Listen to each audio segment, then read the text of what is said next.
Saudara-saudara, selamat malam. Bersyukur kita ada di dalam rumah Tuhan dan malam hari ini kita akan sama-sama membaca merenungkan firman Tuhan dalam surat Yakobus. Surat Yakobus kita akan merenungkan satu tema, yaitu hidup dalam kehendak Tuhan. Dan di dalam kebaktian doa ini, saudara-saudara, kita mempelajari surat Yakobus. Dan hari ini dalam Yakobus pasal yang keempat ayat 13 sampai ayat yang ke-17. Yakobus pasal 4 ayat 13 sampai ayat yang ke-17. Kalau saudara-saudara sudah menemukan bagian firman Tuhan ini, kita membacanya bergantian. Saya ayat 13, saudara-saudara 14, dan seterusnya kita bergantian sampai ayat yang ke-17. Yakobus 4 ayat 13 dikatakan, "Jadi sekarang kamu yang berkata, hari ini atau besok kami berangkat ke kota Anu, dan di sana kami akan tinggal setahun dan berdagang serta mendapat untung."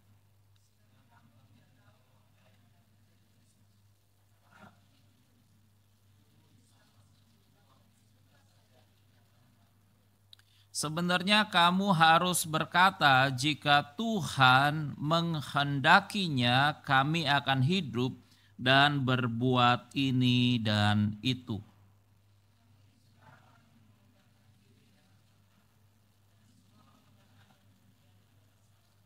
Jadi jika seseorang tahu bagaimana ia harus berbuat baik tetapi ia tidak melakukannya, ia berdosa. Saudara-saudara, seorang yang bernama Ed Dobson, dia bercerita tentang keadaan dia pada waktu dia berada di kampung halamannya di daerah Irlandia. Saudara-saudara, ada satu kebiasaan di gereja dia ketika mereka mengumumkan sesuatu. Misalkan ketika mereka mengumumkan bahwa di hari Senin pada pukul 8 malam kita akan mengadakan pembelajaran Alkitab. Maka saudara-saudara, di akhir daripada pengumuman itu dikatakan jika Tuhan menghendakinya. Jika Tuhan menghendakinya. Saudara-saudara, kita hidup di dalam satu zaman di mana kehendak manusia itu begitu kuatnya, kehendak manusia itu begitu dominannya, kehendak manusia itu begitu berkuasanya, sehingga saudara-saudara, manusia coba melakukan apa yang dia kehendaki, apa yang dia mau, tanpa mempertimbangkan apa yang menjadi kehendak Tuhan di dalam kehidupannya.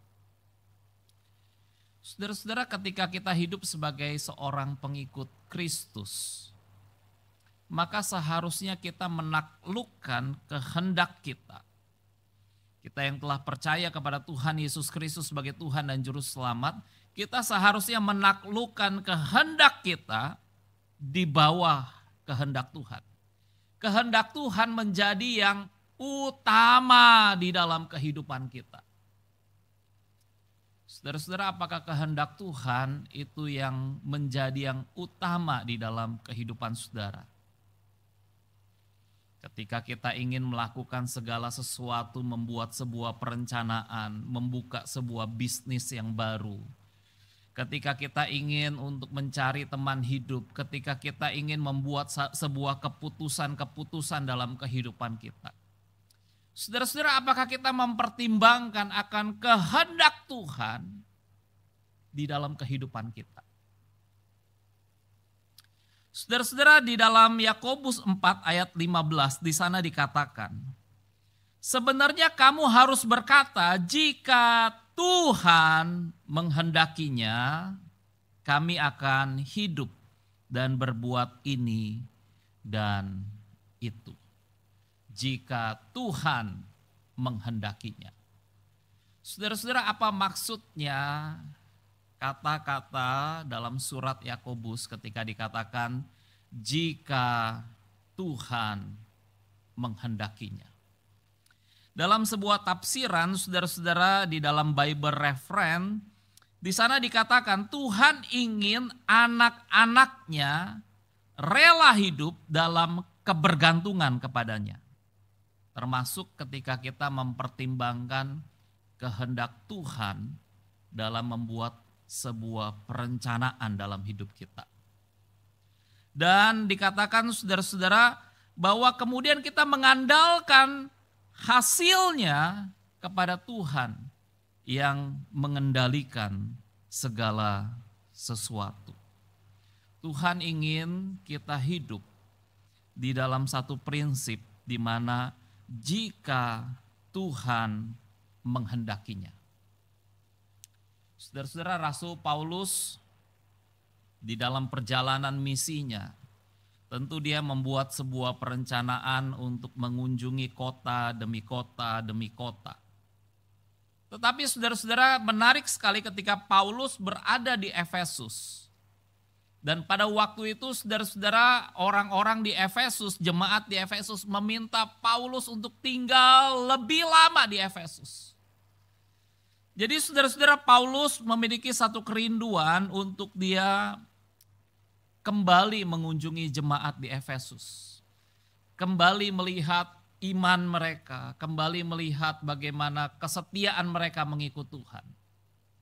Tetapi Paulus ketika diminta untuk kembali kepada jemaat di Efesus, Paulus mengatakan, "Aku akan kembali kepada kamu jika Allah menghendakinya." Jika Allah menghendakinya. Saudara-saudara, begitu juga ketika Paulus hendak mengunjungi jemaat di Korintus. Jemaat di Korintus adalah jemaat yang begitu banyak masalah. Dan mereka menantangi Paulus, ayo datang. Dan Paulus, saudara-saudara, hendak datang mengunjungi jemaat di Korintus. Tetapi Paulus katakan, di dalam surat di Korintus dikatakan, tetapi aku akan segera datang kepadamu kalau Tuhan menghendakinya. Saudara-saudara, Rasul Paulus ketika dia melakukan perjalanannya, pelayanannya, hidupnya semuanya bergantung kepada kehendak Tuhan.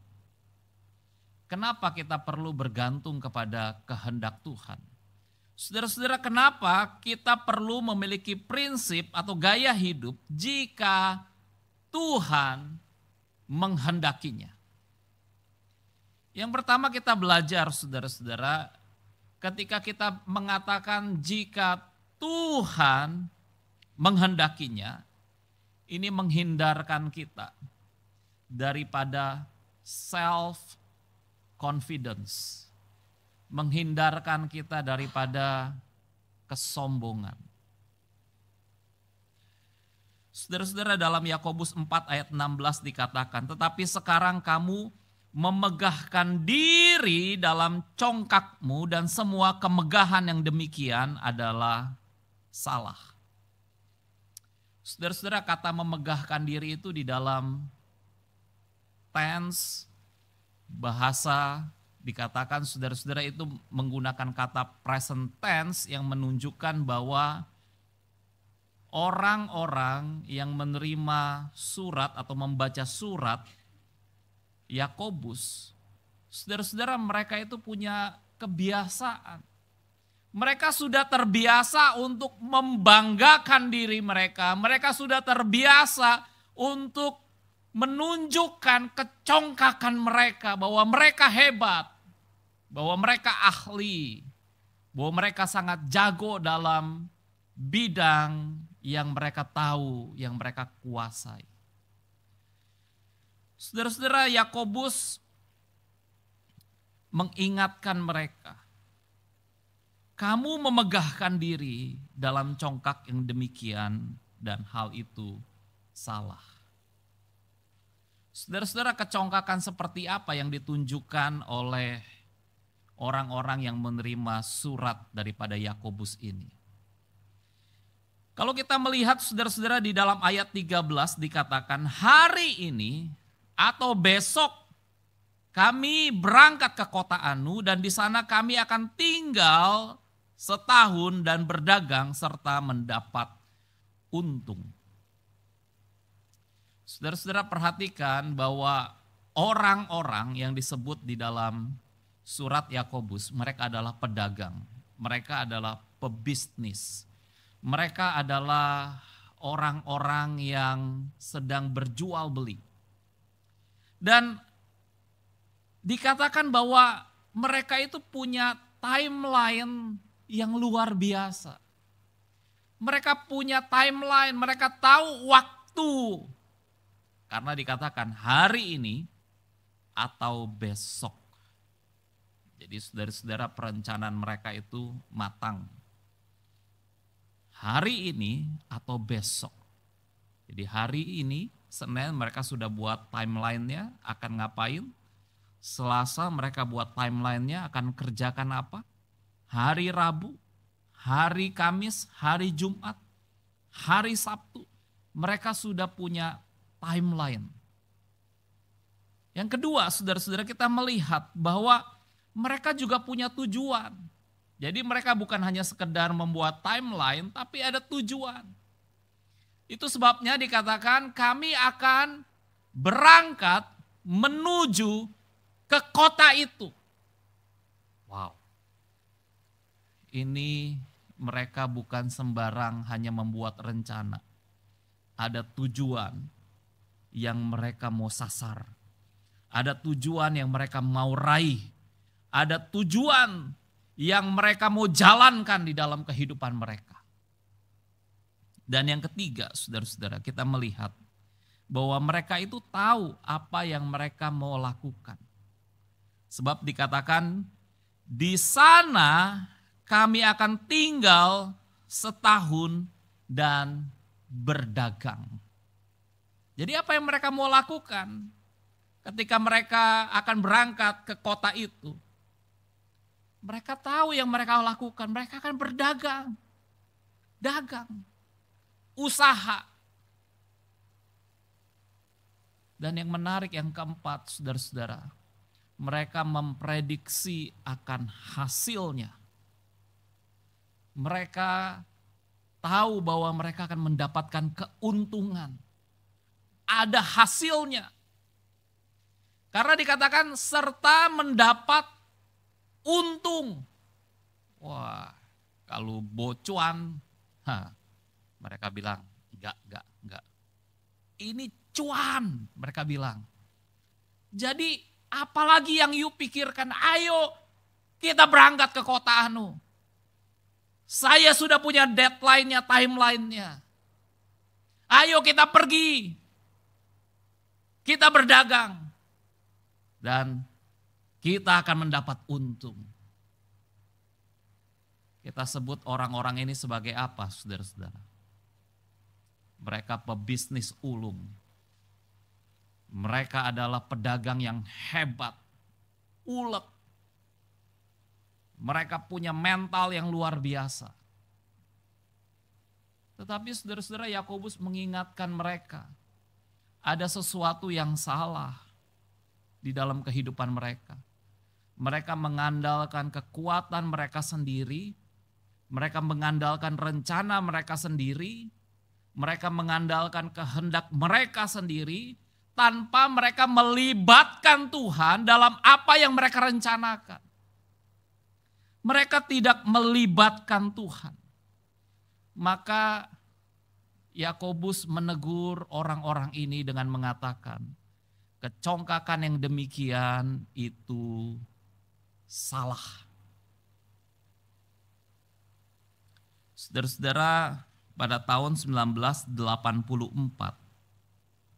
pernah ada calon seorang presiden di negara Brasil. Dia mencalonkan diri untuk menjadi seorang presiden. Dan kita tahu saudara-saudara, kalau orang mencalonkan diri sebagai seorang presiden, maka dia perlu menarik suara daripada rakyat dengan begitu banyak. Dan seorang politisi yang bernama Tancredo Neves. Dia mencalonkan diri untuk memperebutkan kursi kepresidenan Brasil pada waktu itu. Dan banyak suara yang mendukung Tancredo, dan dia ini diperkirakan akan berhasil mengalahkan kandidat-kandidat lainnya. Dan saudara-saudara, pada saat pemilu, Tancredo Neves ini betul dia meraih 500.000 suara pada waktu itu. 500.000 lebih suara. Dan dia memang akan menang. Tetapi saudara-saudara, Tancredo Neves ini mengatakan, di dalam pemilu ini saya akan meraih 500.000 suara lebih dan saya akan menang. Dan kalau saya meraih 500.000 lebih suara, bahkan Tuhan pun tidak dapat menurunkan saya dari kursi kepresidenan saya. Wah, ini bahaya saudara-saudara.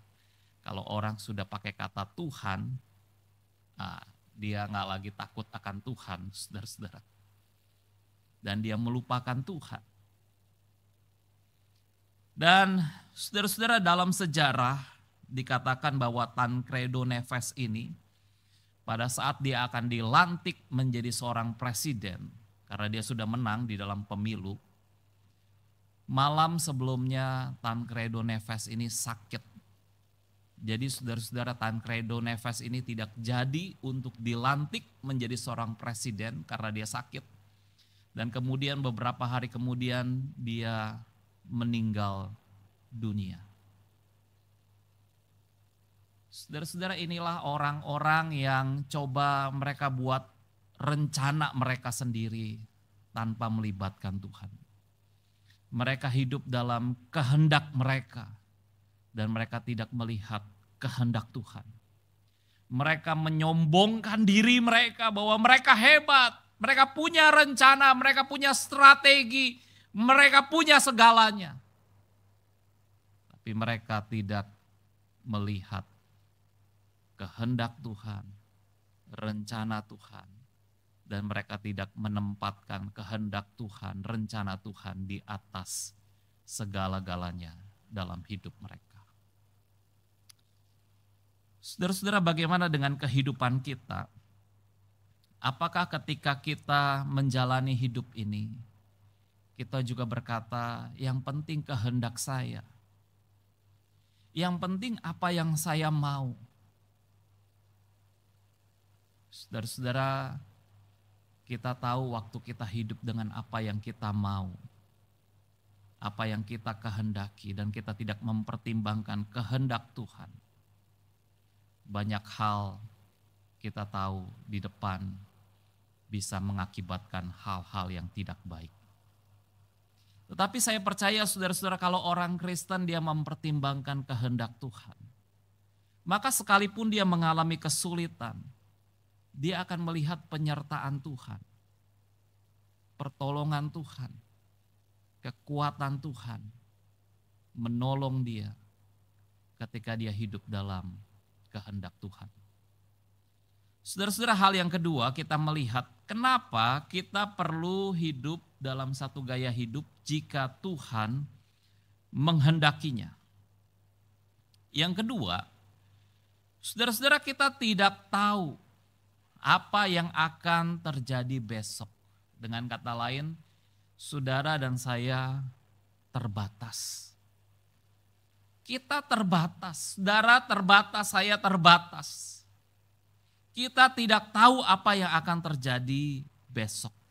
Dalam ayat 14 dikatakan, sedang kamu tidak tahu apa yang akan terjadi besok, apakah arti hidupmu? Hidupmu itu sama seperti uap yang sebentar saja kelihatan lalu lenyap. Saudara-saudara, perkataan daripada Yakobus ini sama dengan yang dikatakan di dalam Amsal 27 ayat 1. Di sana dikatakan, janganlah memuji diri karena esok hari, karena engkau tidak tahu apa yang akan terjadi hari itu. Saudara-saudara, dalam ayat ini Yakobus menekankan dua hal. Yang pertama, tentang ketidakpastian apa yang akan terjadi di masa depan. Kita tidak tahu apa yang akan terjadi besok. Tidak ada kepastian apa yang akan terjadi besok. Dan yang kedua, Yakobus mengingatkan kita, singkat hidup ini. Hidup seperti uap yang sebentar saja sudah berlalu. Dan bagaimana kita menghadapi yang namanya hidup dalam ketidakpastian dan hidup yang sementara ini. Saudara-saudara, pada tahun 2019,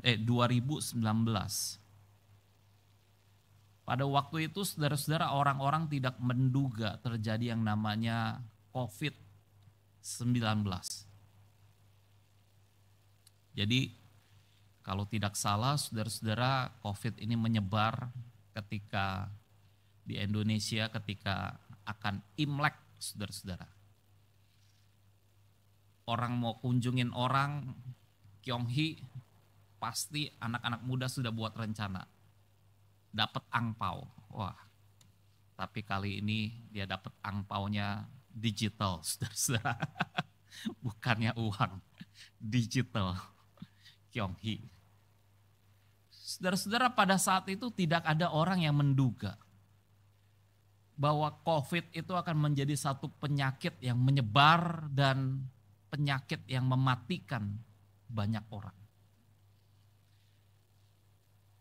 Setiap orang sedang membuat prediksi, setiap orang sedang membuat perencanaan.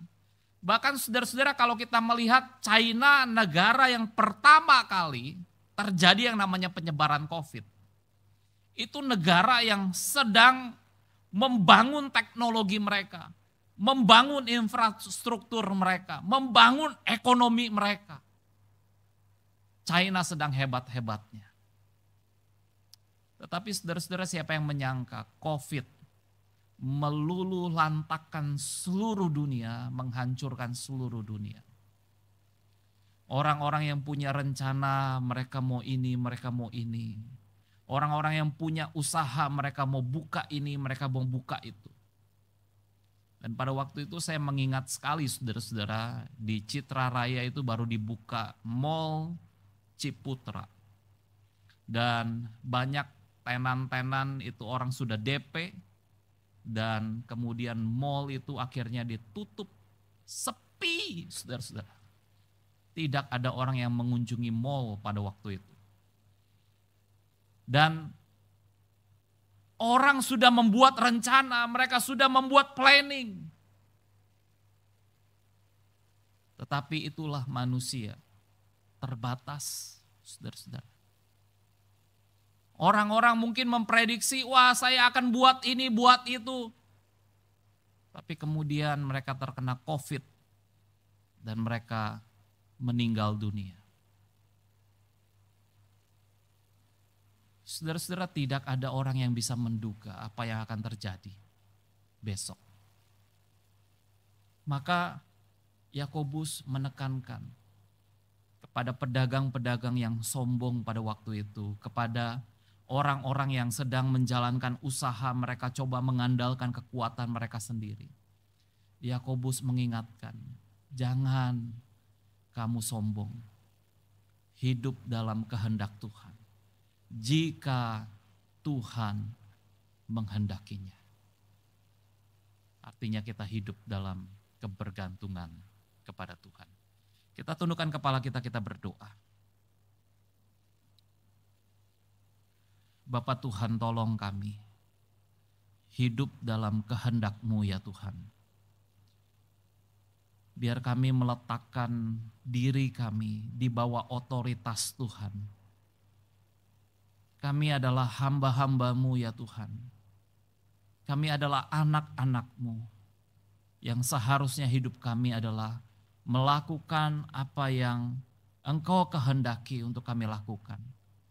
Menjalankan apa yang Engkau mau untuk kami lakukan ya Tuhan. berkati kehidupan setiap kami. Biar kami meletakkan hidup kami di dalam kehendak Tuhan. Di dalam nama Tuhan Yesus Kristus kami berdoa.